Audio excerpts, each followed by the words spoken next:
বেকাররা বলে চাকরি চাই, চাকরি নাই। পক্ষান্তরে নিয়োগকর্তারা বলে কর্মী চাই, কিন্তু বাজারে দক্ষ কর্মী নেই। উভয়েরই যুক্তির মুক্তি মিলবে যদি কিছু পরিসংখ্যান দেখি। ট্রান্সপারেন্সি ইন্টারন্যাশনাল বাংলাদেশ বা টিআইবির একটি রিপোর্ট মতে দেশে শিক্ষিত জনগোষ্ঠীর প্রায় শতকরা 47% বেকার আছে। আবার বাংলাদেশ উন্নয়ন গবেষণা প্রতিষ্ঠান বিআইডিএস এর একটি রিপোর্ট মতে জাতীয় বিশ্ববিদ্যালয়ের অধিভুক্ত কলেজগুলো থেকে পাশ হয়ে আসা শতকরা 66% অর্থাৎ 2/3 শিক্ষার্থীরাই বেকার আছে।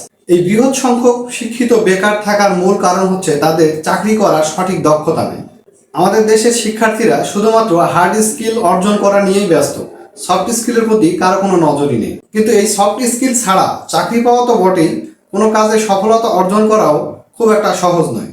যে কোনো প্রতিষ্ঠান কর্মী নিয়োগের ক্ষেত্রে আবেদনকারীর দক্ষতাকে গুরুত্ব দিয়ে থাকে। এই দক্ষতা বা স্কিল হয়ে থাকে দুই ধরনের, এক হচ্ছে হার্ড স্কিল আর একটা হচ্ছে সফট স্কিল। এখন এই হার্ড স্কিলটা কি? হার্ড স্কিল বলতে সেসব দক্ষতাকে বোঝায় যা আপনি প্রাতিষ্ঠানিক শিক্ষা, অনলাইন কোর্স, বিভিন্ন ট্রেনিং অথবা জবের অভিজ্ঞতা থেকে অর্জন করে থাকেন। একজন নিয়োগকর্তার জন্য আপনার হার্ড স্কিল নির্ণয় করা খুব সহজ হয়। হার্ড স্কিলগুলো কি কি? যে কোনো ডিগ্রির সার্টিফিকেট বা ট্রেনিং সার্টিফিকেট, টেকনিক্যাল স্কিল অথবা ল্যাঙ্গুয়েজ স্কিল এ ধরনের। আবার সফট স্কিলটা কি? সহজভাবে সফট স্কিল বলতে গেলে সেই দক্ষতাকে বোঝানো হয় যা ব্যক্তির ব্যক্তিত্বের সঙ্গে সম্পর্কিত। অপরপক্ষের সাথে যোগাযোগের দক্ষতা, মানসিক চাপ সামলানোর সক্ষমতা, সমস্যা নিয়ে ভেবে তার সমাধানের উপায় বের করার সদিচ্ছা, এসব হচ্ছে সফট স্কিলের অন্তর্গত।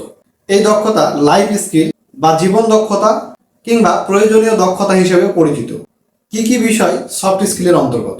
একজন ব্যক্তি তার কর্মক্ষেত্রে কেমন আচরণ করবে, চাপের মধ্যেও কিভাবে কাজ করবে এবং তার পেশাদার সম্ভাবনা কতখানি তা তার সফট স্কিলের উপরে নির্ভর। সময় দ্রুত বদলাচ্ছে, কম্পিউটার ও প্রযুক্তির উপর নির্ভর করে বদলে যাচ্ছে আমাদের চারপাশ। মানুষ বদলে নিচ্ছে নিজেকেও। বিশেষ করে বিভিন্ন দেশের তরুণরা এখন নিত্য নতুন স্কিল বা দক্ষতা অর্জনে মনোযোগ দিচ্ছে। তাহলে এখন আমাদের দেশের অবস্থাটা কি?